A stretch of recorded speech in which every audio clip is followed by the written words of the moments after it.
Media Vietnam dikesan memantau rapat situasi yang sedang berlaku di Harimau Malaya. Namun, sebelum kita teruskan perbincangan, jangan lupa untuk tekan subscribe, like dan share channel ini supaya anda tidak terlepas sebarang maklumat terkini mengenai pasukan kebangsaan setiap hari.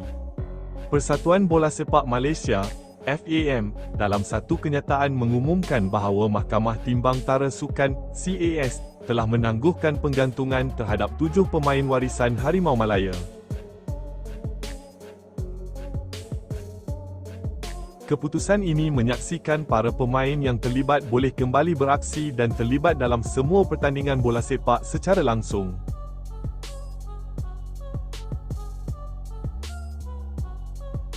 Situasi ini dilihat menjadi tumpuan selepas beberapa media utama di Vietnam seperti Vexpress telah melaporkan perkembangan Harimau Malaya ini.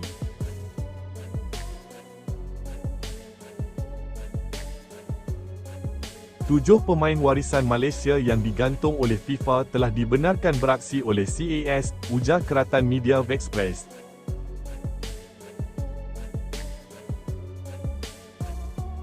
Kedua-dua pasukan berada dalam kumpulan F, pusingan kelayakan akhir Piala Asia 2027 dan bersaing sengit untuk merebut slot ke pentas Piala Asia Arab Saudi 2027.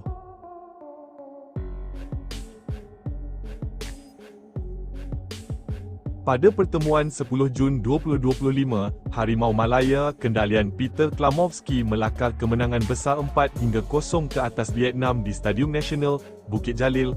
Dua pasukan tumpuan Asia Tenggara ini bakal bertemu sekali lagi bagi aksi terakhir kumpulan F pada 31 Mac 2026 di Gelanggang Vietnam. Silahkan berikan tanggapan anda di kolom komentar. Terima kasih.